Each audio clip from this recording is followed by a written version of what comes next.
ನಾನು ಬೆಳಗ್ಗೆಯಿಂದ ಟಿ ವಿಯನ್ನು ನೋಡಿಲ್ಲ. ಬೆಳಗ್ಗೆ ಡೈರೆಕ್ಟಾಗಿ ಸಿ ಎಮ್ ಅವ್ರ ಮನೆಗೆ ಹೋಗಿ ಕಾರ್ಯಕ್ರಮ ಬಂದಿದ್ದೀವಿ.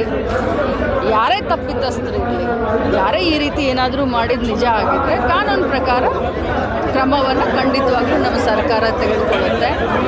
ನಾನು ಇಷ್ಟೇ ಹೇಳಲಿಕ್ಕೆ ಬಯಸ್ತೇನೆ, ತಪ್ಪು ಮಾಡಿದರೆ ಖಂಡಿತವಾಗ್ಲೂ ಅವ್ರಿಗೆ ಶಿಕ್ಷೆ.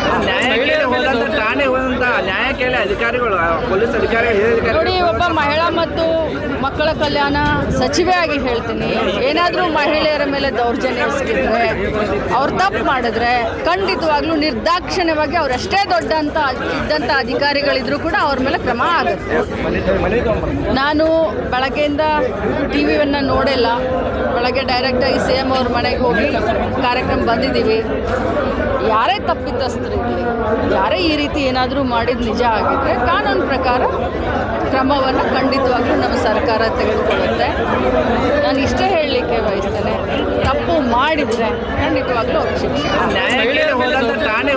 ನ್ಯಾಯ ಕೇಳಿ ಅಧಿಕಾರಿಗಳು, ಪೊಲೀಸ್ ಅಧಿಕಾರಿಗಳು ನೋಡಿ, ಒಬ್ಬ ಮಹಿಳಾ ಮತ್ತು ಮಕ್ಕಳ ಕಲ್ಯಾಣ ಸಚಿವೆಯಾಗಿ ಹೇಳ್ತೀನಿ, ಏನಾದರೂ ಮಹಿಳೆಯರ ಮೇಲೆ ದೌರ್ಜನ್ಯ ಎಸಗಿದ್ರೆ, ಅವ್ರು ತಪ್ಪು ಮಾಡಿದ್ರೆ ಖಂಡಿತವಾಗ್ಲೂ ನಿರ್ದಾಕ್ಷಿಣ್ಯವಾಗಿ ಅವರೆಷ್ಟೇ ದೊಡ್ಡ ಅಂತ ಇದ್ದಂಥ ಅಧಿಕಾರಿಗಳಿದ್ರೂ ಕೂಡ ಅವ್ರ ಮೇಲೆ ಕ್ರಮ ಆಗುತ್ತೆ.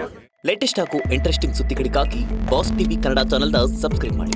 ಹಾಗೆಯೇ ಬೆಲ್ ಐಕಾನ್ ಪ್ರೆಸ್ ಮಾಡಿ. ಇದರ ಜೊತೆಗೆ ಫೇಸ್ಬುಕ್, ಇನ್ಸ್ಟಾಗ್ರಾಮ್, ಎಕ್ಸ್ನಲ್ಲೂ ಮಿಸ್ ಮಾಡದೆ ಫಾಲೋ ಮಾಡಿ.